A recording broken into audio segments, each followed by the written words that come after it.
I spent my entire childhood studying successful people so I could become just like them. In this video, I am going to share with you the 7 laws of success. This stuff is what creates millionaires, and I can attest to it because I personally went from sleeping in a basement infested with rats to sleeping in some of the best buildings in the world, building a profitable online business and living the type of life I could only dream of back then. So I suggest you grab a piece of paper and a pen and let's get right into it. The first lesson I would like to share with you is that success is impossible to achieve if you stay as you are right now. A lot of people seem to think that to make money online, it's as easy as clicking on a few buttons and that's how you make money. But the simple truth is this: most people will never make millions of dollars, so let alone $10,000 per month. Now you may wonder why. Is it because they're not smart enough? Is it because they're not working hard enough? Or because they're not talented enough? Well, you see, it's actually none of these things. But the reason why most people won't make $10,000 a month, $1 million a year, it's because of one thing and one thing only. They try to achieve their goals as who they are right now. So what do I mean by that exactly? Wealthy people behave and think very differently compared to most people. The simple truth is, if the middle class or even if the poor knew what the rich knew, more and more people would become wealthier as a result. Because what keeps most people broke, it's the fact that they don't know what the rich know. Tell me, if you knew exactly how to make $1 million right now, wouldn't you do what it takes to actually make that $1 million? But the reason why you're not at that level yet is because you don't know how to do it. It's like the skinny guy who walks into the gym. He's got no idea how to build the body of his dreams. For the longest time, I was held back by so many fears, so many doubts, so many vices. I was letting my past dictate my life. A lot of people, they're constantly thinking about the past. They think about what they could have done better, how things would have turned out if they made another decision. But blaming yourself for what you did in the past, blaming yourself for the things that happened, it's pointless. It's not gonna change the past. It's done. However, what it's gonna do is to create a similar future. So if you dislike your past so much, stop putting all of your focus on it, because where attention goes, energy flows. It's like just because you had abusive parents doesn't mean you have to become the abusive parent yourself. You can break the cycle. The past only creates the future if you let it. So no matter your circumstances right now, you can build a better life. But the first step to achieving it, even before getting to work, even before opening up your laptop, it is actually believing that you can. Roger Bannister was the first man ever to run a sub 4-minute mile. Now you've got to realize at the time, most scientists thought it was impossible for the human body to be capable of doing something like that. But do you know what's the craziest part?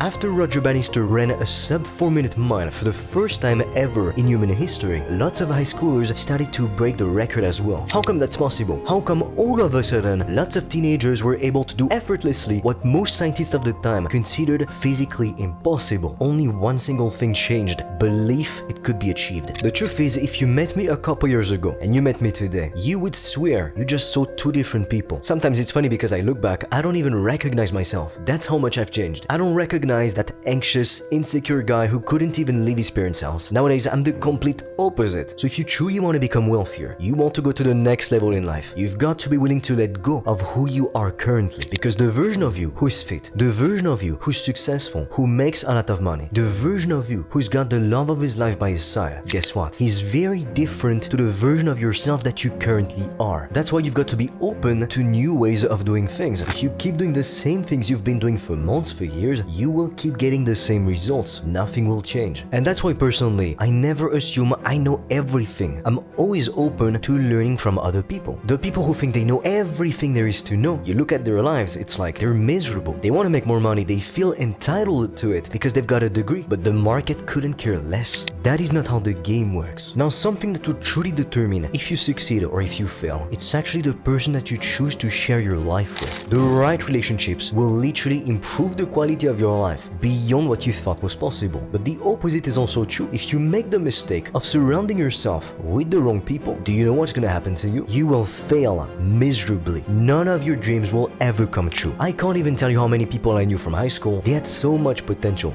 They were smart, yet because they followed the wrong crowd, they were hanging out with losers, people who only cared about superficial things like partying, hooking up, going and taking drugs, but not actually improving their lives. These people, no matter how much potential they had, they simply wasted it. That's the thing with potential. You can use it, you can see what you're truly capable of, or you can simply waste it away. But if you do, no one will ever see your inner greatness. And to me, it's a tragic waste of a life. So it really does matter who you let inside of your inner circle. If your friends are not actually your friends, they don't support you, you tell them you want to get fit, you tell them you want to start a business, become a millionaire, if your friends laugh at you, they're not your friends. And in fact, these same people, you've got to be very careful, because when you start to work hard and your work actually starts to pay off, these people, they will try to latch onto you. They will try to benefit however they can from your success, from all of your hard work, without having to do anything. But if you're not there, when somebody is working hard, when somebody is at their lowest, you never give them any emotional support whatsoever, what makes you think you actually deserve to be there when they are extremely successful and when life is amazing? And when it comes to relationships, the person that you fall in love with, the person that you choose to call your partner, that you choose to spend your life with, will have an even bigger impact on your life than all of your friends combined. I personally have a couple friends that were always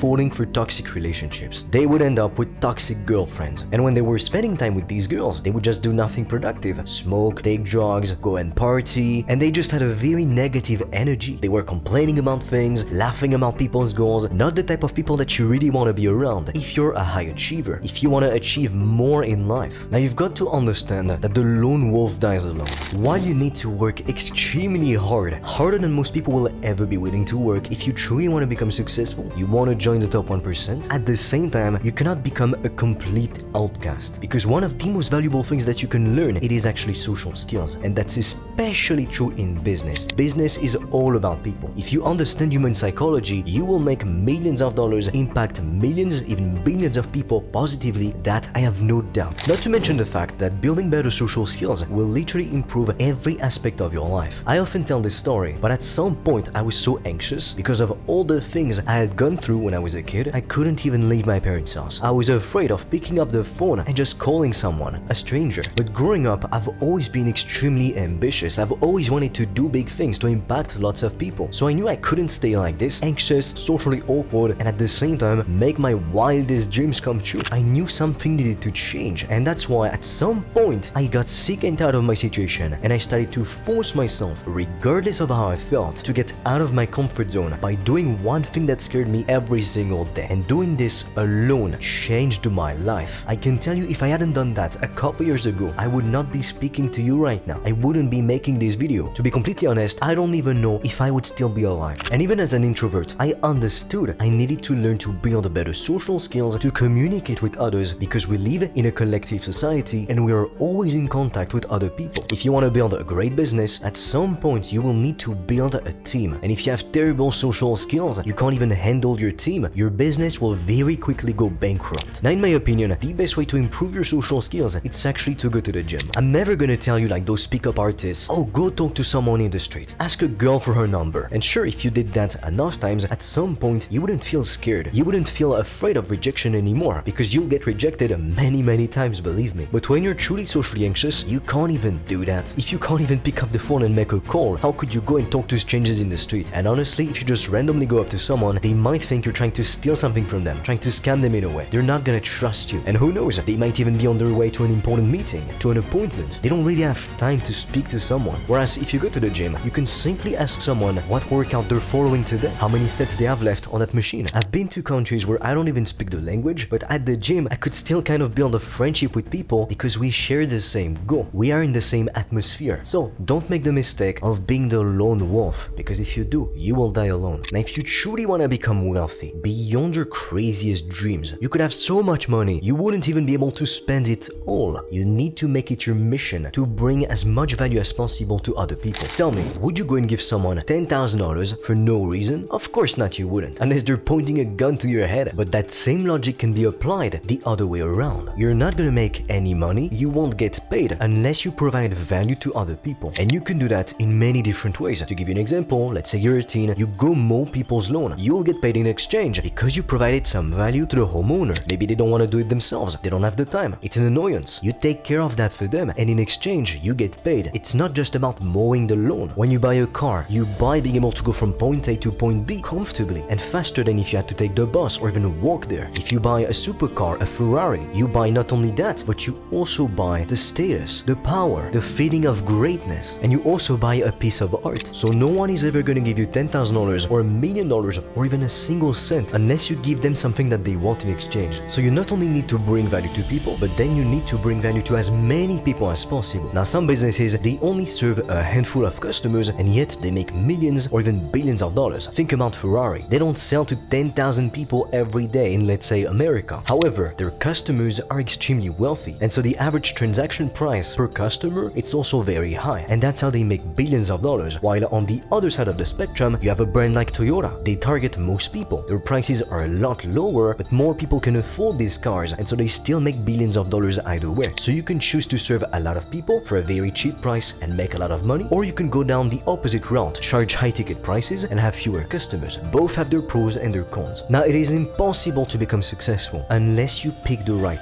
model. Warren Buffett said, "It doesn't matter how hard you row, it matters what boat you get in." The truth is, a lot of people fail. They never even get to $10,000 per month, but it's not because they're not smart enough. It's not because they don't work hard enough. It's because they are in the wrong boat. To give you an example, if you want to make $1 million per year, yet the vehicle that you use to reach your goal is being a simple employee at McDonald's making burgers all day long, you can clearly see you will never reach that goal. You won't make $1 million a year by being an entry-level worker at McDonald's. However, if you decided to start, let's say, an e-commerce brand, could you make $1 million a year, hypothetically speaking? Of course you could. If you were consulting people, let's say helping businesses with paid advertising, with lead acquisition, could you make $1 million a year? Of course you could. It might sound obvious when I'm saying it like that, but a lot of people, they make the mistake of picking the wrong vehicle, and then they work extremely hard. They exhaust themselves. They sacrifice. It's lots of early mornings and late nights of pure labor. They lose thousands of dollars in the process. And then at the end of the year, they've got nothing to show for. So be very careful when it comes to which business model you decide to start. To help you, I've recorded a free guide in which I analyze every popular online business model. Together, we take a look at the pros, at the cons. That way, you can figure out which one is the most suitable business model for you. I'll leave the link in the description. Now, the next law of success is that you need to understand speed. In business, the truth is things are always moving extremely fast, and especially when it comes to online businesses. What worked a year ago, 2 years ago, 5 years ago, probably no longer works today. That's why the moment that you start to rest on your laurels, think that you know everything, is the moment you sign your fall from grace. In just a couple of years, you can become a multi-millionaire. It's true. However, you can just as easily lose everything if you become complacent. You stop learning, you stop adapting. And that is exactly why, like I said at the beginning of this video, you need to stay humble. You need to always keep an open mind and assume you know nothing. Beginners typically think they know so much because everything that they learn, it's something new. While true pros, because they go in depth, they see all the subtleties, they realize, wow, I really don't know anything, because they always learn new things. There is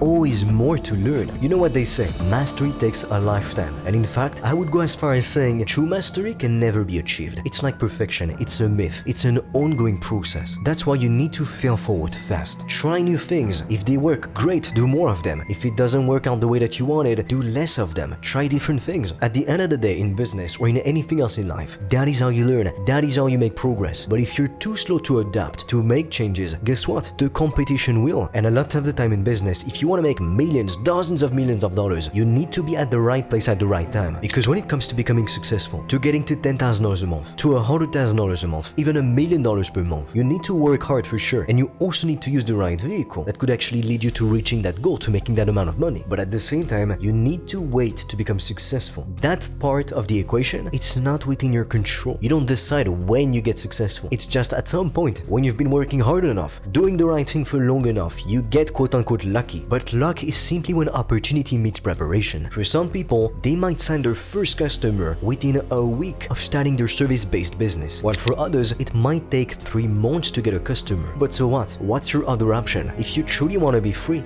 this is the path, not the slow corporate climbing route. Now, like we've seen it, to become truly successful, to have a profitable business, you can't do it all alone. And when it comes to building a team, more often than not, small elite teams work better. The more people you've got on board, it means the more people you need to manage, and that's very difficult to do. When you're the CEO of a Fortune 500 company, you need lots of different managers to manage all of the employees. You can't oversee everything all by yourself. Even the emperors had generals, and then sergeants, and then lieutenants. You get my point. So while a big team will be necessary at some point if you want to go to the next level, and at the same time, if you manage it improperly, it can very easily become chaotic. It's like the Chinese whisper game. The message gets distorted pretty easily. A lot of entrepreneurs, they're gonna hire more people just to look cooler, just to be able to say, oh, I have 100 people working for me. And it's like, great, amazing, that's impressive, but are you managing these people well? And are they all serving a real purpose? So if you apply these 7 laws, I genuinely believe you can only become successful. I know you can do it. I believe in you. Now with that said, what are you waiting for? It's time to get back to work.